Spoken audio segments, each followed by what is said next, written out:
Hello दोस्तों, स्वागत है आप सभी का आपके अपने इस यूट्यूब चैनल पे। दोस्तों आज हम बात करेंगे एनक्लेक्स बेस्ड एमसीक्यूज का 7वां पार्ट, जिसके अंदर भी हम 10 क्वेश्चन डिस्कस करने वाले हैं। दोस्तों आपको करना क्या है, लास्ट तक मेरे साथ बने रहना है। जितने भी क्वेश्चंस यहाँ पे समझाए जा रहे हैं सभी क्वेश्चंस को अच्छे से समझना है। जो इनके रेशनल्स बताए जा रहे हैं वो रेशनल्स भी आपको अच्छे से समझ लेना है और याद कर लेना है। दोस्तों अगर आप हमारे चैनल पे पहली बार आ रहे हैं तो आप सबसे पहले उस चैनल को सब्सक्राइब कर लीजिए, साथ ही बेल आइकन बटन को भी प्रेस कर लीजिए ताकि आपको आने वाली हर एक लेटेस्ट वीडियोज़ की अपडेट जल्दी से जल्दी मिलते रहे। दोस्तों यहाँ पे जो 10 क्वेश्चंस अभी हम डिस्कस करने वाले हैं एम्स नो सेट के पर्पज से बहुत ही ज़्यादा इंपॉर्टेंट होने वाले हैं। तो आपको कंप्लीट वीडियो तो देखना ही है, साथ ही अपने फ्रेंड्स को भी शेयर कर देना है। तो चलिए स्टार्ट करते हैं बिना टाइम वेस्ट के। यहाँ पे पहला क्वेश्चन है यानी कि 61 नंबर क्वेश्चन है। A client has A chest tube placed for treatment of A pneumothorax. देखिए क्वेश्चन को सबसे पहले समझिए। क्वेश्चन जब तक आप नहीं समझेंगे तो आंसर आपको नहीं मिलेगा। क्वेश्चन को सबसे पहले समझना है, यहाँ पर भी नहीं, जब आपके एग्जाम हो वहाँ पर भी आपको अच्छे से क्वेश्चन को पहले समझना है। देखिए क्वेश्चन क्या बोल रहा है, एक पेशेंट आपके पास में ऐसा है जिसको चेस्ट ट्यूब लगी हुई है। ये चेस्ट ट्यूब क्यों लगाई गई है, उसको उसको न्यूमोथोरैक्स हो रखा था और उसके ट्रीटमेंट के लिए उसको चेस्ट ट्यूब डाली गई है। अब देखिए पूछा क्या जा रहा है, आपको आगे जो लाइन दी गई है वो आपको पूछी क्या जा रही है, इसको समझिए। Which statement indicate that chest tube is ready to be removed. देखिए इसमें से आपको यहाँ पे 4 स्टेटमेंट्स दिए गए हैं। उनमें से वो एक स्टेटमेंट कौन सा है जो इंडिकेट करता है कि जो चेस्ट ट्यूब है वो रिमूव करने के लिए क्या हो चुकी है, रेडी हो चुकी है। आपको ये एक स्टेटमेंट यहाँ पे बताना है। जब आप क्वेश्चन को अच्छे से समझ जाओगे तो आंसर भी आपको पता चल जाएगा जब आप पढ़ोगे। तो आपको यहाँ पे देखिए ऑप्शंस पढ़िए पहले। ऑप्शन फर्स्ट है drainage from the tube is serious. Next the client is not short of breath. Next when suction is removed no fluctuation is noted in the water seal chamber. Next arterial blood gases are within normal limit, यानी जो ABG gases है वो normal limit में हो, या फिर जो drainage हो रहे हैं वो किस टाइप के हैं, सीरस टाइप के हो, या फिर जो शॉर्टनेस ऑफ ब्रीथ है उसके कंडीशंस डेवलप नहीं हो रही हो। नेक्स्ट यहाँ पे सक्शन जब रिमूव किया उसके बाद में किसी प्रकार का कोई फ्लक्चुएशन नहीं हुआ, कहाँ पे, वाटर सील चेम्बर के अंदर। तो यहाँ पे जो आपको करेक्ट आंसर करना है वो क्या करना है, option C, when suction is removed no fluctuation is noted in the water seal chamber. जब आपने सक्शन को रिमूव किया है उसके बाद में किसी भी प्रकार का कोई फ्लक्चुएशन नहीं हो रहा है वाटर सील चैम्बर के अंदर, तो समझ जाना जो चेस्ट ट्यूब उस पेशेंट को लगाई गई है वो रेडी हो चुकी है रिमूव करने के लिए। चलिए रेशनल से और समझ लेते हैं इसी को। देखिए जब chest tube should not be removed until the lungs has री एक्सपांडेड। चेस्ट ट्यूब को तब तक आपको रिमूव नहीं करना है तब जब तक जो लंग्स है वो री एक्सपांडेड नहीं हो जाए, मतलब अपनी नॉर्मल कंडीशन में ना आ जाए, तब तक आपको चेस्ट ट्यूब को बाहर नहीं निकालना है।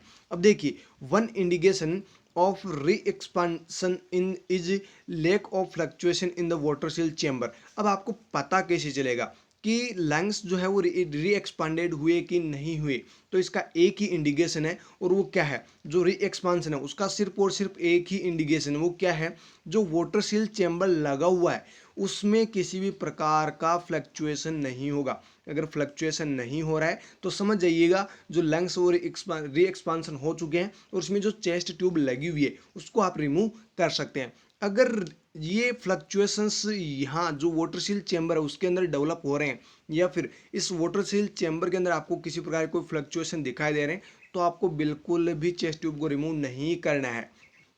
आगे देखिए, when the lungs re-expands the chest tube may be removed। जब लंग्स री एक्सपांड हो जाए तो उसके बाद आप चेस्ट ट्यूब को रिमूव इजीली कर सकते हो। Type of drainage is not an indicator of whether or not to remove the drain, although amount of drainage may be influence the decision whether to remove the drain or not।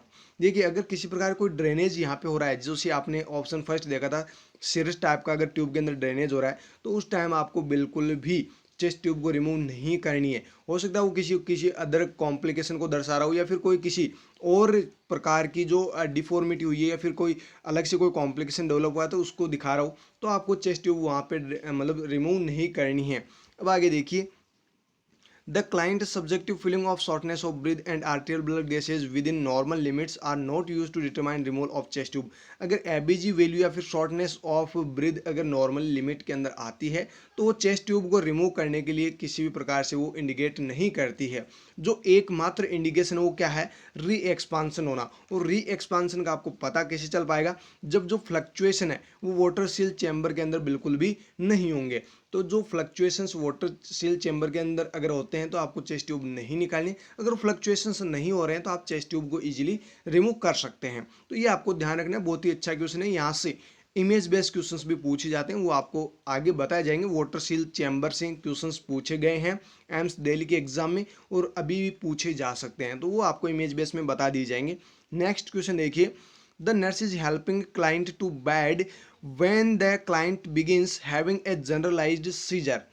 एक nurse जो है वो एक ऐसे patient की help कर रही है जिसको क्या हुआ है, जनरलाइज्ड सीजर्स हो रहे हैं।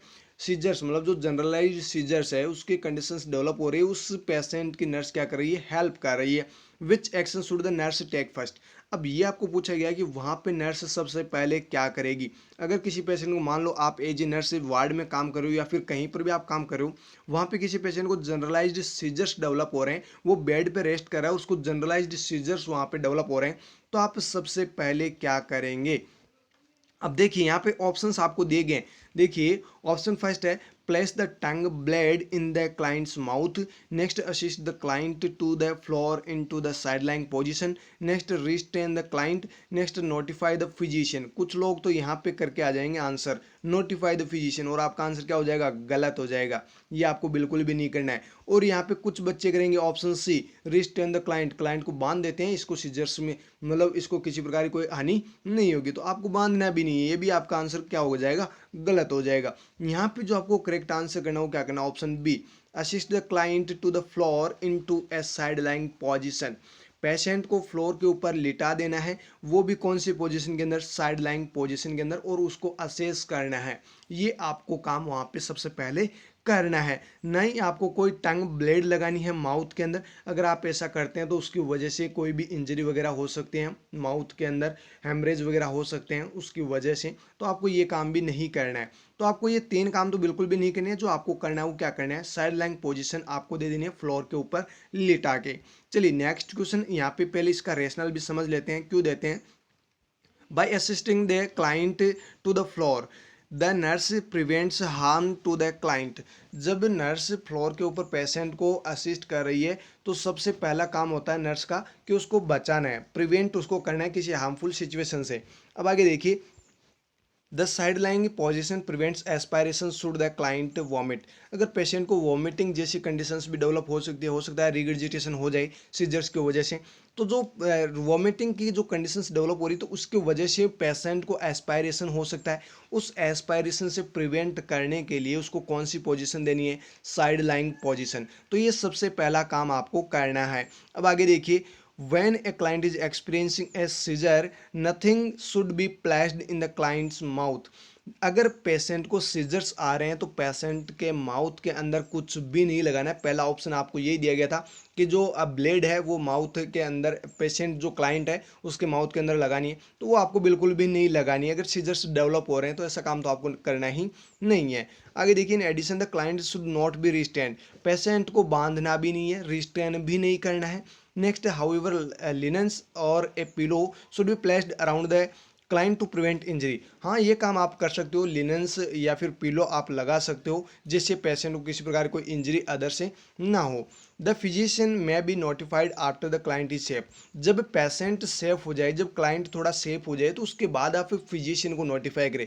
ऐसा नहीं आपने देखा पेशेंट गिरा हुआ, उसको सीजर्स वगैरह डेवलप हो रहे हैं और सीजर्स की आपने कंडीशन देख ली पेशेंट की और जाके आप डॉक्टर को बोल रहे हो कि सर देखिए देखिए इसको क्या क्या हो गया, तो ऐसा आपको बिल्कुल भी नहीं करना। अगर आप ऐसा करोगे तो डॉक्टर वहाँ पे 2-4 तो आपको सुनाएगा और वहाँ पे आपको वहाँ से टर्मिनेट भी कर देगा। तो ऐसा काम आपको नहीं करना है। पहले पेशेंट को सेव करना है, पेशेंट अपनी नॉर्मल कंडीशन के अंदर आ जाए, उसके बाद डॉक्टर को नोटिफाई करना है, पेशेंट जो फिजिशियन है उसको बताना है किस प्रकार की कंडीशंस इसके अंदर डेवलप हुई थी और ये अभी नॉर्मल कंडीशन के अंदर है, तो वो आपको यहाँ पे मतलब पेशेंट को देख के जाएंगे, तो वो आपको बाद में काम करना है जब पेशेंट सेफ हो जाए। आगे नेक्स्ट क्वेश्चन देखिए, the nurse is instructing a client with chronic obstructive pulmonary disease, how the perform पर लिव्ड ब्रीदिंग। देखिए बहुत ही अच्छा क्वेश्चन है, ये एम्स में पहले भी पूछा जा चुका है, ये क्वेश्चन पहले पूछा जा चुका है एम्स में, ईएसआईसी में भी पूछा जा चुका है, आरआरबी में भी पूछा जा चुका है। देखिए क्वेश्चन में क्या पूछा जा रहा है, नर्स जो है वो इंस्ट्रक्ट कर रही है किसको, पेशेंट को। कौन से पेशेंट को, सीओपीडी वाले पेशेंट को, कि आपको किस प्रकार से पर्स्ड लिप ब्रीदिंग जो है वो परफॉर्म करनी है। तो ये कब परफॉर्म करनी है, क्या करनी है, मतलब इसके अंदर कैसे करना है, सब कुछ कौन बता रही है, नर्स बता रही है। तो नर्स भी कब बताएगी, जब उसको पता होगा। तो नर्स को पता ही नहीं कि पर्स्ड लिप ब्रीदिंग होती क्या है, तो वो बताएगी क्या, है ना। तो यहाँ पे देखिए नर्स बता रही है। अब आगे जो आपको पूछा गया वो देखिए, चलिए मान लीजिए नर्स को पता है कि पर्स्ड लिप ब्रीदिंग ऐसी होती है, तो नर्स वहां पे बता रही है। अब आगे देखिए, the nurse determines the client understand the instruction when the nurse observe the client. अब नर्स को यहाँ पे पूछा क्या जा रहा है कि आपने जो उस पेशेंट को बताया कि पर्स्ड लिप ब्रीदिंग आपको इस प्रकार से परफॉर्म करनी है, तो जो पेशेंट वहाँ पे समझ गया है, मतलब पेशेंट आपकी बातों को सुना है और उसने समझा है कि इस प्रकार से आपको मतलब मेरे को पर्स्ड लिप ब्रीदिंग करना है, तो जो आपने इंस्ट्रक्शंस दिए हैं, तो वो नर्स कैसे ऑब्जर्व करेगी, क्लाइंट ने सही ऑब्जर्व किया है, मतलब क्लाइंट ने जो कुछ भी सुना है, जो कुछ भी मैंने बताया वो सही से इन्हें सीखा है। तो देखिए यहाँ पे ऑप्शंस आपको दिए गए। ऑप्शन फर्स्ट है lying flat and inhaling deeply and exhaling slowly. Next is sitting in a upright position, inhaling deeply and exhaling slowly through the slightly closed lips. Next है sitting with arm draped over and over bed table and breathing normally. Next inhaling, holding the breathing and then exhaling forcefully. तो दोस्तों यहाँ पे जो आपको correct answer करना है वो क्या करना है, ऑप्शन बी। सिर्फ एक ही ऑप्शन है जिसके अंदर लिप्स वर्ड जुड़ा हुआ है, और यहाँ पे आपने क्या बोला है, pursued lip breathing, purge lipped breathing. अब इसका मतलब क्या होता है, ये नर्स को अगर पता है तो ही वो बता पाएगी। अब देख लीजिए, अगर आपको नहीं पता है पर्ज लिप ब्रीदिंग का, तो समझ लीजिए यहाँ पे अगर आपको कभी भी डॉक्टर बोले कि पर्ज लिप ब्रीदिंग इस पेशेंट को देनी है, मान लीजिए सीओपीडी का पेशेंट आपके पास में है और डॉक्टर ने आपको बोल दिया कि इसको पर्ज लिप ब्रीदिंग करवानी है, आपको पता ही नहीं आप कैसे करवाएंगे। तो देखिए पर्ज लिप ब्रीदिंग होती क्या है, यहाँ पे ऑप्शन बी आपको यहाँ पे करेक्ट आंसर करना है, sitting in A upright position. सबसे पहले तो पेशेंट को अपराइट पोजीशन के अंदर बिठा दीजिए, उसके बाद क्या करवाना है, इनहेलिंग डीपली, और उस पेशेंट को बोलिए कि आपको श्वास को डीपली अंदर लेना है। उसके बाद एक्सेलिंग स्लोली, और आप जब एक्सपायरेट कर रहे हैं यानी वापस आप CO2 छोड़ रहे हैं, तो आपको धीरे धीरे छोड़ना है, थ्रू स्लाइटली क्लोज्ड लिप। और किस प्रकार से, थोड़े बहुत आपको लिप्स को क्लोज रखना है, मतलब ओपन पूरे लिप्स को नहीं करना है, क्लोज रख के, थोड़े बहुत लिप्स को क्लोज रख के आपको जो एक्सेलिंग आप कर रहे हैं वो आपको करनी है। मतलब इस प्रकार से आपको ये ब्रीदिंग एक्सरसाइज उस पेशेंट को करवानी है। तो दोस्तों आप समझ गए होंगे कि पर्ज लिप ब्रीदिंग होती क्या है। पर्ज लिप ब्रीदिंग का मतलब होता है पेशेंट को पहले अपराइट पोजीशन दीजिए, उसके बाद उससे इनहेलिंग करवाइए, वो भी कौन सी, डीपली। उसके बाद जब आप एक्सेलिंग उससे करवा रहे हैं तो वो कैसे करवानी है, आपको स्लोली। साथ में जो लिप्स है उनको क्लोज भी आपको करवानी है, मतलब कंप्लीट भी क्लोज नहीं करवानी है, लेकिन थोड़ा बहुत आप लिप्स को खोल सकते हैं। उसके इस प्रकार से ये ब्रीदिंग एक्सरसाइज उस पेशेंट को आपको करवानी है, और ये COPD वाले पेशेंट्स को मेनली दी जाती है। तो आपको यहाँ पे क्वेश्चन किसी भी प्रकार से पूछा जा सकता है, ध्यान रखिएगा, बहुत ही इंपॉर्टेंट क्वेश्चन है, पूछा जा चुका है पहले भी। देखिए pursed lip breathing involving sitting upright, inhaling deeply and prolonging expiration through pursed या फिर slightly closed lips to prevent alveolar collapse। देखिए जो pursed lip breathing दी जाती है उसका पर्पज क्या होता है, उसका आपको पूछा जा सकता है कि पर्ज लिप ब्रीदिंग COPD के पेशेंट्स को दी जाती है तो क्यों दी जाती है। तो आपको आंसर में क्या करना है, प्रिवेंट एल्वियोलार कोलैप्स, जो एल्वियोलार कोलैप्स है उससे बचाने के लिए पेशेंट को जो पर्ज लिप ब्रीदिंग है वो करवाई जाती है। बाकी ये तो मैंने आपको बता ही दिया कि पेशेंट को सिटिंग अप्राइट देनी है, इनहेलिंग डीपली करवानी है, और जो एक्सपायरेशन आप करवा रहे हैं वो स्लोली आपको करवाना है। तो ये तो आपको मैंने बता ही दिया है, लेकिन ये भी आपको ध्यान रखना है कि पर्ज लिप ब्रीदिंग दी जाती है तो क्यों दी जाती है COPD के पेशेंट को, तो एल्वियोलार कोलैप्स को प्रिवेंट करती है। नेक्स्ट क्वेश्चन देखिए, client experiencing nausea and vomiting for over 24 hours, the nurse notices that the client is becoming confused and lethargic। देखिए यहाँ पे क्वेश्चन को समझते जाइए। साथ ही साथ एक पेशेंट आया है आपके पास में और वो आपको बता रहा है कि मेरे को नोजिया एंड वॉमिटिंग के कंडीशंस 24 घंटे से हो रही है। प्रीवियस 24 घंटे से मेरे को नोजिया एंड वॉमिटिंग की कंडीशंस डेवलप हो रखी है। The nurse notices that the client is becoming confused and lethargic. Nurse वहाँ पे उसको जब असेस करती है, जब नोटिस करती है, तो देखती है कि पेशेंट क्या है, कंफ्यूज्ड है और लिथार्जिक है। अब आगे देखिए, as the nurse goes to call the physician the client has a seizures. Nurse जो है वो फिजिशियन को कॉल करती है, कब, जब क्लाइंट को क्या हो रहे हैं, सीजर्स डेवलप हो रहे हैं। अब आगे देखिए, which electrolyte abnormality should the nurse expected to see. Seizures आ गए तो ऐसा नहीं है कि यहाँ पे फिजिशियन को कॉल करें। क्वेश्चन को समझना, क्वेश्चन यहाँ पे अलग है, वहाँ पे क्वेश्चन अलग था। सीजर्स डेवलप हो रहे हैं तो सबसे पहले नर्स क्या करेगी, वो पोजीशन आपको वहाँ पे देनी है। यहाँ पे देखिए, फिजिशियन को आप कॉल कर रहे हैं तो सीजर्स डेवलप हो रहे हैं, पेशेंट कंफ्यूज्ड है, लिथार्जिक है, नोजिया वोमिटिंग की कंडीशन प्रीवियस 24 घंटे से हैं, तो फिजिशियन को आपने कॉल किया है जब उसको सीजर्स डेवलप हुए हैं। अब यहाँ पे क्वेश्चन क्या पूछा जा रहा है, इतनी राम कहानी तो आपको पता चल गई है, लेकिन आगे पूछा क्या जा रहा है ये आपको समझना है। देखिए यहाँ पे, the electrolyte abnormality should the nurse expect to see. कौन से इलेक्ट्रोलाइट की एबनॉर्मलिटी नर्स वहाँ पे उस पेशेंट के अंदर असेस करेगी, मतलब फाइंड आउट यहाँ पे कर पाएगी। तो देखिए यहाँ पे ऑप्शंस में आपको दिए गया, ऑप्शन फर्स्ट है हाइपोकैल्सीमिया, नेक्स्ट हाइपोनेट्रीमिया, नेक्स्ट है इंक्रीज्ड लाइपेज, नेक्स्ट है हाइपरकैलेमिया। दोस्तों यहाँ पे जो आपको करेक्ट आंसर करना है वो क्या करना है, ऑप्शन बी, हाइपोनेट्रीमिया। हाइपोनेट्रीमिया का मतलब है सोडियम का लेवल कम हो चुका है, जो नॉर्मली होना चाहिए था उतना सोडियम का लेवल नहीं बच पाया है। अब देखिए, इसको रैशनल से जानते हैं और नॉर्मल सोडियम की वैल्यू भी जानते हैं। देखिए, sign and symptom of hyponatremia include headache, lethargic, confusion and seizures.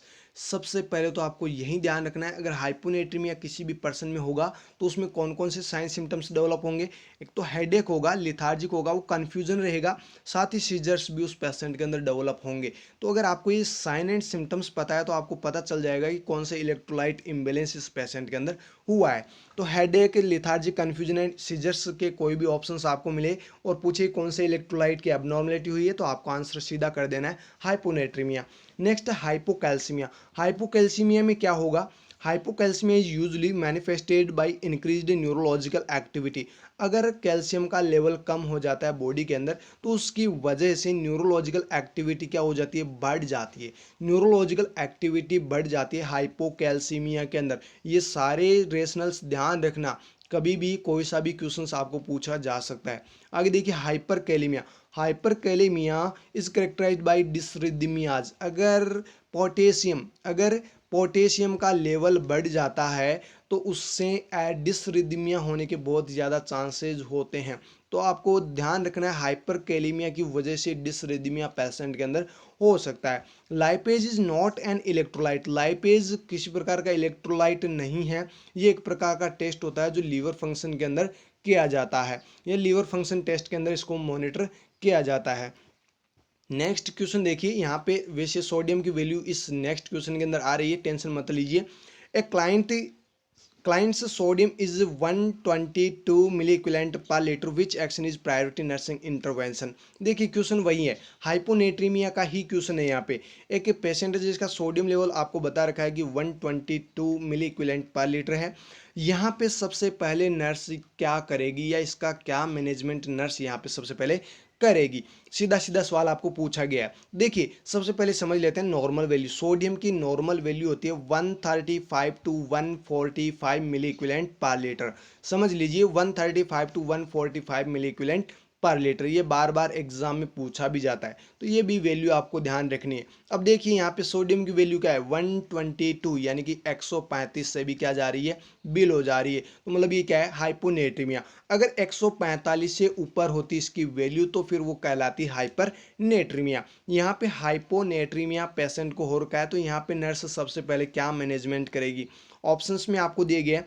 First है obtaining vital sign every 15 minutes, next है इंक्रीज फ्लूइड इंटेक, नेक्स्ट है इनिशिएटिंग सीजर प्रिकॉशंस, नेक्स्ट है इंप्लीमेंटिंग कार्डियक मॉनिटर। दोस्तों अभी अभी हमने साइन एंड सिम्टम्स देखे हैं। साइन सिम्टम्स अच्छे से याद कर लेना, आपको पूरे क्वेश्चन समझ में आ जाएंगे और साथ में इसकी वैल्यूज ध्यान रखना कि कहाँ पर नॉर्मल होता है, किससे कम हो जाए तो हाइपोनेट्रीमिया, किससे ज़्यादा हो जाए तो हाइपरनेट्रीमिया है। तो ये भी आपको ध्यान रखना है। यहाँ पे हाइपोनेट्रीमिया में आपने देखा headache, lethargic, confusion and seizures. तो यहाँ पे सबसे इंपॉर्टेंट क्या है, सीजर्स। और यही एक ऑप्शन में आपको दिया गया है, कौन सा ऑप्शन है वो, ऑप्शन देखिए सी, इनिशिएटिंग सीजर प्रिकॉशंस। अगर ऐसी वैल्यू दिखाई देती है आपको उस पेशेंट की तो समझ जाइए, और वहाँ पे प्रिकॉशंस आपको पहले ही आपको तैयार करने हैं कि पेशेंट को सीजर्स डेवलप होने वाले हैं और सीजर्स से पेशेंट को बचाना है, मतलब सीजर से होने वाले कॉम्प्लिकेशन से पेशेंट को बचाना है। तो ये आपको काम सबसे पहले वहाँ पे करना होगा। दोस्तों दो क्वेश्चंस हाइपोनेट्रीमिया के, एक तो साइन सिम्टम आपको याद रखने, नॉर्मल वैल्यू आपको मैंने बता दिए। अगर सीजर्स डेवलप हो रहे हैं या फिर मान लीजिए हाइपोनेट्रीमिया किसी पर्सन को हो रहा है तो वहाँ पे सबसे पहले आप क्या करेंगे, इसका मतलब भी मैंने आपको बता दिया है, तो ये भी आपको ध्यान रखना है। चलिए रेशनल से और समझ लेते हैं। Clients with a hyponatremia are the risk for hemorrhage. अगर हाइपोनेट्रीमिया होगा पेशेंट को तो सीधी सी बात है, उसको जो सीजर्स है उसकी बहुत ज़्यादा रिस्क रहेगी। Vital sign are important, vital sign important है but not as important as the client safety, लेकिन ये क्लाइंट की सेफ्टी से ज़्यादा इम्पोर्टेंट नहीं है। वाइटल साइन मानते हैं कि बिल्कुल बहुत ज़्यादा इंपॉर्टेंट है, लेकिन क्लाइंट की सेफ्टी से ज़्यादा इंपॉर्टेंट नहीं है। तो आपको क्या करना है, सबसे पहले क्लाइंट को सेफ्टी प्रोवाइड करनी है, उसके बाद आप वाइटल्स चेक कीजिए, कोई दिक्कत नहीं है। आगे देखिए, the nurse should increase fluid intake in a client who is हाइपरनेट्रीमिक।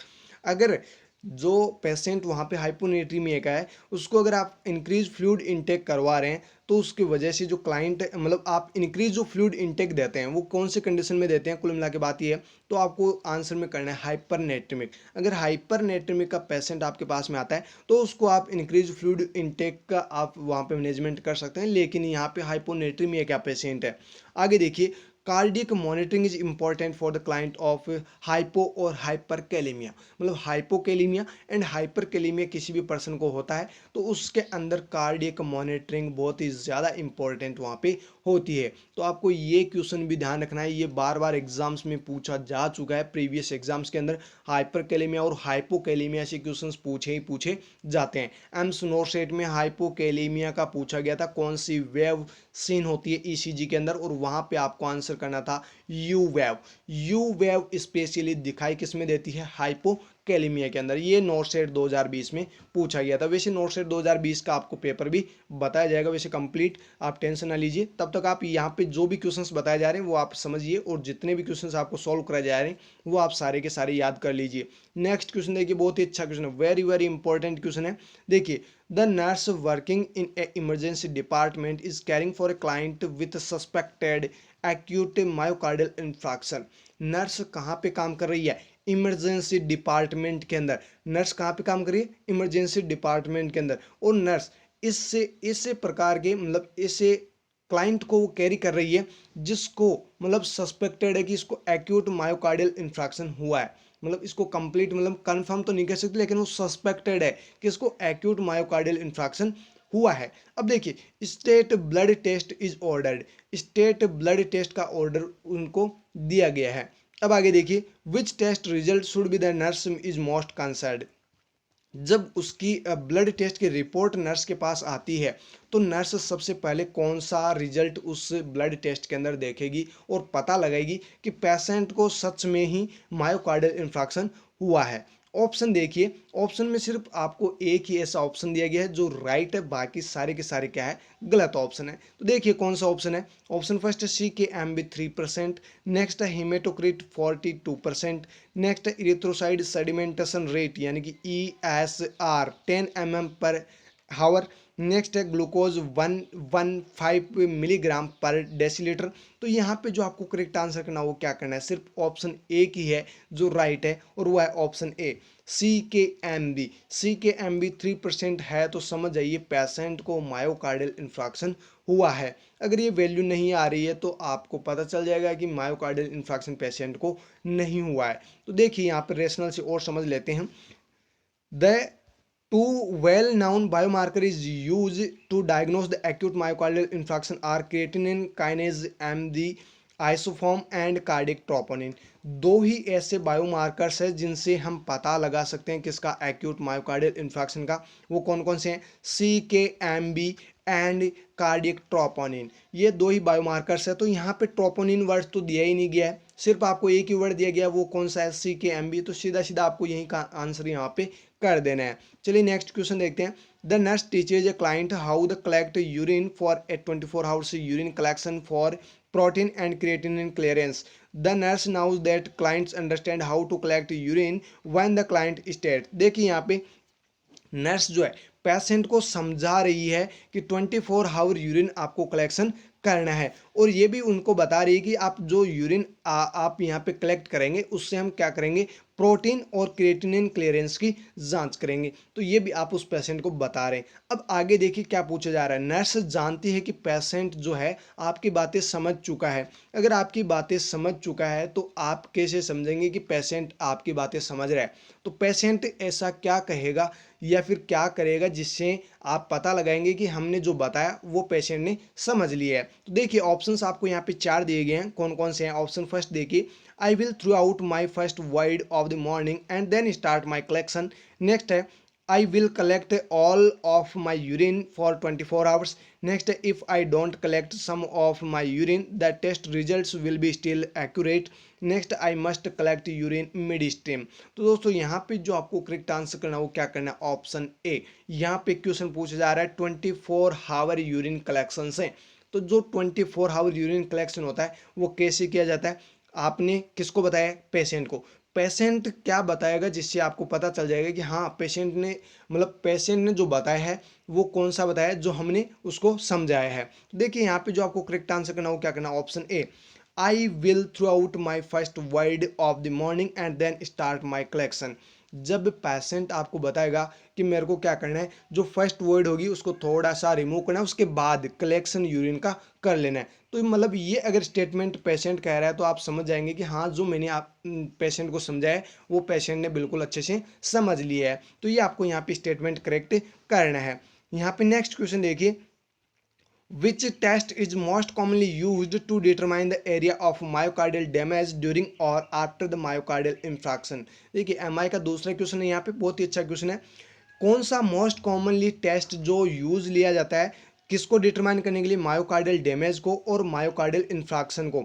मतलब हो सकता है मायोकार्डियल डैमेज के during and after myocardial infarction कौन सा वो टेस्ट होगा, कौन सा वो डायग्नोसिस होगा जिससे हम डिटरमाइन इसको मोस्ट कॉमनली करते हैं। ऑप्शन में आपको दिया गया है। ऑप्शन फर्स्ट है cardiac catheterization, next cardiac enzyme, next echocardiogram, next electrocardiogram. तो यहाँ पे जो आपको करेक्ट आंसर करना हो क्या करना? Option D, electrocardiogram. इलेक्ट्रोकार्डियोग्राम से ही पता लगा सकते हैं एमआई का ड्यूरिंग एंड आफ्टर। यहाँ पे रेशनल से समझते हैं। An electrocardiogram is a quickest and most accurate way to determine the location of myocardial damage. Electrocardiogram ही एक ऐसा टेस्ट है जिससे हम क्विकेस्ट यानी फास्टली और एक्यूरेट वे में हम डिटरमाइन कर सकते हैं मायोकार्डियल डैमेज की लोकेशन को। Cardiac catheterisation is a invasive procedure that can determine the coronary artery disease and may also locate damage but this is usually performed after other test are completed. जो cardiac catheterisation है वो एक प्रकार का क्या है? Invasive procedure है जिससे किसको डिटरमाइन करते हैं? कोरोनरी आर्टरी डिजीज को। और जो कोरोनरी आर्टरी डिजीज हुई है उसकी लोकेशन को भी, या फिर लोकेशन जो डैमेज हुई है उसको डिटरमाइन करते हैं। लेकिन ये कब करते हैं? जब कोई अदर जो भी कंप्लीट जो टेस्ट करवाने होते हैं वो कंप्लीट होने के बाद में हम कार्डिक कैथेटराइजेशन करते हैं। बात करते हैं कार्डिक एंजाइम्स की। तो यहाँ पे देखिए cardiac enzymes can diagnose MI but can not determine the location of damage. Cardiac enzymes से हम पता लगा सकते हैं कि एमआई पेशेंट को हुआ है, लेकिन जो उसकी लोकेशन है कि कहाँ से वो डैमेज हुआ उसको डिटरमाइन हम कार्डिक एंजाइम से नहीं कर सकते हैं। देखिए next, an echocardiogram is use to detect the heart wall abnormalities after a MI. Myocardial infarction के बाद में हार्ट के अंदर कोई भी, हार्ट वॉल के अंदर कोई भी एबनॉर्मलिटी हुई है तो उसको डिटेक्ट करने के लिए इकोकार्डियोग्राम किया जाता है। लेकिन यहाँ पे जो आपको करेक्ट आंसर करना है वो क्या करना है? इलेक्ट्रोकार्डियोग्राम। जो इलेक्ट्रोकार्डियोग्राम है उससे ये क्विकेस्ट एंड मोस्ट एक्यूरेट वे होता है एमआई को या फिर मायोकार्डियल डैमेज को डिटरमाइन करने के लिए। नेक्स्ट क्वेश्चन देखिए, The nurse prepare to give an injection to an elderly client. When the nurse aspirate prior the injection, a small amount of blood is noted in the syringe. देखिए nurse prepare कर रही है मतलब patient को injection देने के लिए। कौन से पेशेंट को? एल्डरली क्लाइंट को इंजेक्शन देने के लिए नर्स प्रिपेयर कर रही है। अब देखिए जब नर्स एस्पायरेट करती है मतलब इंजेक्शन पेशेंट को लगा रही है, तो इंजेक्शन लगाने के बाद मतलब इंजेक्ट करने के बाद वहां पे नर्स एस्पायरेट कर रही है सिरिंज के अंदर कि एयर आ रही है कि ब्लड आ रही है। लेकिन यहाँ पे स्मॉल अमाउंट में नर्स को क्या दिखाई दे रहा है सिरिंज के अंदर? ब्लड। यानी जब एस्पायरेट किया तो उसके अंदर ब्लड आ गया। तो आप वहां पे क्या करेंगे? देखिए ऑप्शन आपको यहाँ पे सॉरी क्वेश्चन के अंदर आगे क्या पूछा गया? Which action is most appropriate for the nurse to take. तो यहाँ पे नर्स सबसे पहले क्या करेगी या फिर नर्स यहाँ पे करेगी क्या? अगर आप यहाँ पे किसी भी पर्सन को इंजेक्शन दे रहे हैं और इंजेक्शन के दौरान जब आप इंजेक्ट करके वहाँ से एस्पायरेट कर रहे हैं, आप देख रहे हैं कि मसल्स के अंदर गया है कि फिर या फिर और कहीं चला गया है, तो ये आप डिटरमाइन करने के लिए एस्पायरेट कर रहे हैं, वहाँ पे एयर आ रही है कि ब्लड आप चेक कर रहे हैं और वहाँ पे आपको दिखाई दिया है ब्लड, सिरिंज के अंदर आ गया ब्लड, तो आप वहाँ पे क्या करेंगे? ऑप्शन देखिए फर्स्ट है pull back the slightly on the needle and attempt aspirate again. Next push the needle into the muscle at least 1 centimetre and give the injection. Next withdraw the needle and restart the process with new medications and equipment. Next last option देखिए administer the medications more slowly than normal। तो यहाँ पे जो आपको correct answer करना हो क्या करना? Option C withdraw the needle and restart the process with new medication and equipment. आपको नई सिरिंज लेनी है और जो नीडल आपने वहाँ पे लगा रखी है उसको तो विड्रॉ कर देना है और दोबारा से उस प्रोसेस को रीस्टार्ट करना है। दोबारा से आपको मतलब नई मेडिकेशन लेनी है और नई आपको सिरिंज लेनी है, उसके बाद आपको इंजेक्शन लगाना है। ऐसा नहीं कि ब्लड आ रहा है और लगा देते हैं, तो ये आपको काम नहीं करना है। अगर आप ऐसा करेंगे तो कॉम्प्लिकेशन डेवलप हो सकते हैं, पेशेंट मर भी सकता है, कुछ भी हो सकता है, मतलब कुछ भी हो सकता है, तो वो सीधा आपके ऊपर आएगा। देखिए यहाँ पे जो ऑप्शंस दो दिए गए ए और बी ये तो गलत है और ऑप्शन डी भी गलत है। जो आपको करेक्ट आंसर करना हो क्या करना? ऑप्शन सी करना है। ये रेशनल से जान लेते हैं। If blood is noted with aspiration after the needle has been inserted, the needle should be withdrawn and the syringe, needle and medication should be discarded। अगर ब्लड आपको एस्पायरेशन के दौरान वहाँ पे देखने को मिलता है, कब? जब निडल आपने इंसर्ट कर दी उसके बाद, तो आपको क्या करना है? सिरिंज को विड्रॉ करना है, निडल को भी विड्रॉ करना है और जो मेडिकेशन आपने वहाँ पे यूज़ की थी मतलब जो मेडिकेशन आपने सिरिंज के अंदर डाल रखी है उस मेडिकेशन को भी डिस्कार्ड कर देना है। ये काम आपको करना है। ऐसा नहीं कि ब्लड आ गया तो आप वहाँ पे लगा रहे हो ज़बरदस्ती, आपको ऐसा नहीं करना है। फिर बोल रहा हूँ नेक्स्ट यहाँ पे देखिए the nurse needs to restart the process with new equipment and medication. Nurse को वहाँ पे क्या करने की ज़रूरत है? ये प्रोसेस दोबारा करने की ज़रूरत है न्यू इक्विपमेंट एंड मेडिकेशन के साथ में, मतलब नई सिरिंज लेके आओ, नई मेडिकेशन लेके आओ, उससे फिर वापस परफॉर्म करना है। It is not appropriate to pull the needle back and attempt to aspirate again. आपको ऐसा नहीं है कि आप फिर से थोड़ी सी निडल को बैक मतलब खींच रहे हो और उसके बाद आप फिर से एस्पायरेट कर रहे हो, ये काम भी आपको नहीं करना है। आगे देखिए it is also incorrect to push the needle into the tissue further और processed with given the medication at the slower rate. ये जो दो आपको ऑप्शंस दिए गए push the needle into the tissue further, तो ये भी आपको काम नहीं करना। और साथ में एक ऑप्शन और दिया गया कि स्लोली, यानी नॉर्मली आप देते हैं उससे स्लोली आपको मेडिकेशन जो है एडमिनिस्टर करनी, ये काम भी आपको नहीं करना है। अगर ब्लड आ रहा है तो आपको जो काम करना है वो क्या करना है? पूरी सिरिंज को भी बाहर निकाल लीजिए और जो मेडिकेशन उसके अंदर डली हुई है उस निडल और सिरिंज को डिस्कार्ड कर दीजिए और दोबारा से उस प्रोसीजर को परफॉर्म कर लीजिए, वो भी न्यू इक्विपमेंट और न्यू मेडिकेशन के साथ में। नेक्स्ट एंड लास्ट क्वेश्चन आज की इस वीडियो का, देखिए बहुत ही अच्छा क्वेश्चन है। A client receiving an injection morphine request my buttocks be used for the injection. यानी कि एक पेशेंट है जो इंजेक्शन लगवाने के लिए आया आपके पास में, कौन सा इंजेक्शन है? मॉर्फिन का इंजेक्शन है, और वो आपसे रिक्वेस्ट कर रहा है, क्या रिक्वेस्ट कर रहा है? कि ये जो इंजेक्शन है वो मेरे बटक्स पे आपको लगाना है, ये इंजेक्शन मेरे बटक्स पे लगाना है। अब आगे देखिए the nurse explains that this site is not preferred because it is in close proximity to. Nurse वहाँ पे उस पेशेंट को समझा रही है कि जो आप साइट बता रहे हो वो साइट प्रिफर्ड साइट नहीं है, क्योंकि ये बहुत ही ज़्यादा क्लोजली प्रॉक्सिमिटी होती है, यानी ऐसी कौन सी नर्व होती है जिसकी इंजरी यहाँ पे होने के बहुत ज़्यादा चांसेस होते हैं। तो ये नर्स उस पेशेंट को एक्सप्लेन कर रही है। पेशेंट ने तो आके बोल दिया कि ये जो आप मॉर्फिन लगा रहे हो वो मेरे बटक्स के अंदर लगा दीजिए, लेकिन नर्स वहाँ पे समझा रही है कि इससे मतलब ये हम बटक्स के अंदर नहीं लगा सकते क्योंकि एक ऐसी नर्व यहाँ से गुजरती है जिसमें मतलब कुछ भी अनहोनी हो सकती है। तो देखिए यहाँ पे ऑप्शंस में आपको दिया गया वो कौन सी नर्व है जो आपको बतानी है। ऑप्शन फर्स्ट है फीमोरल नर्व, नेक्स्ट है पेरिनियल नर्व, नेक्स्ट है phrenic nerve, next sciatic nerve. तो दोस्तों आप सभी ने पढ़ा भी होगा और सुना भी होगा, तो यहाँ पे जो आपको करेक्ट आंसर करना हो क्या करना, ऑप्शन डी साइटिक नर्व है। एक्सप्लेनेशन में और जानते हैं, जो साइटिक नर्व है उसके इंजरी होने के बहुत ही ज़्यादा चांसेस होते हैं अगर बटक्स में जो मॉर्फिन है उसका इंजेक्शन आप लगाते हैं तो देखिए यहाँ पे रेशनल से जानते हैं अच्छे से, आपको समझ में आ पाएगा।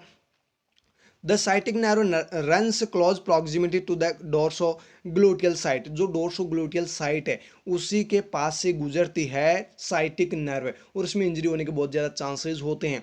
The femoral nerve runs along side the femoral artery in the inner groin area, जो इनर ग्रोइन एरिया है उसकी फिमोरल आर्टरी के पास से गुजरती है फिमोरल नर्व। तो यहाँ पे तो इंजरी होने के चांसेस ही नहीं है, जो चांसेस सबसे ज़्यादा है वो साइटिक नर्व के चांसेस होते हैं इंजरी होने के। नेक्स्ट देखिए, the peroneal nerve runs in the lower leg, जो पेरोनियल नर्व है वो लोअर लेग से गुजरती है, और यहाँ पे इसमें से एम्स जो SNO यानी senior nursing officer AIIMS Bhubaneswar का जो एग्जाम हुआ था उसमें ये क्वेश्चन पूछा गया था। क्वेश्चन क्या पूछा गया था, फुट ड्रॉप में कौन सी नर्व की इंजरी होती है, ये आपको पूछा गया था AIIMS Bhubaneswar senior nursing officer के एग्जाम में। तो वहां पे जो आपको करेक्ट आंसर करना था वो क्या करना था, पेरोनियल नर्व। और वैसे एम्स के ऑल ओवर जो भी पेपर्स है वो हम डिस्कस करेंगे, कुछ ही दिनों में हम डिस्कस करने वाले हैं, तो वो भी आपको बहुत जल्द मिलते रहेंगे। नेक्स्ट यहाँ पे देखिए, the phrenic nerve is situated between the diaphragm and the neck, जो नेक और डायफ्राम उसके बीच में होती है फ्रेनिक नर्व है, जो डायफ्राम को सप्लाई करती है फ्रेनिक नर्व है। तो ये भी आपने पढ़ा भी होगा और सुना भी होगा, कोई बात नहीं पढ़ा है तो उस पढ़ लीजिए। यहाँ पे जो भी कुछ आपको पढ़ाया गया सारे के सारे आपको याद कर लेने, बहुत ही अच्छे अच्छे क्वेश्चंस आपको यहाँ पे बताए गए। तो दोस्तों ये PDF तो आपको हमारे टेलीग्राम ग्रुप के अंदर मिल ही जाएगी। अगर आपने अभी तक ज्वाइन नहीं किया हमारे टेलीग्राम ग्रुप को तो वहाँ भी आप ज्वाइन कर लीजिए। डेली टेस्ट सीरीज होती है जिसका फ़ायदा भी आप फ्री ऑफ कॉस्ट उठा सकते हैं। तो आपको नॉलेज अपना अगर इंप्रूव करना है तो आप हमारे टेलीग्राम ग्रुप के अंदर भी आ जाइए, तो वहाँ पर डेली जो टेस्ट होती है उसका भी फ़ायदा आप उठा लीजिए और अपना नॉलेज बढ़ा लीजिए। दोस्तों फिर मिलेंगे हम नए वीडियो के साथ, तब तक आप घर पर रहिए और पढ़ते रहिए और मस्त रहिए। Thank you so very much.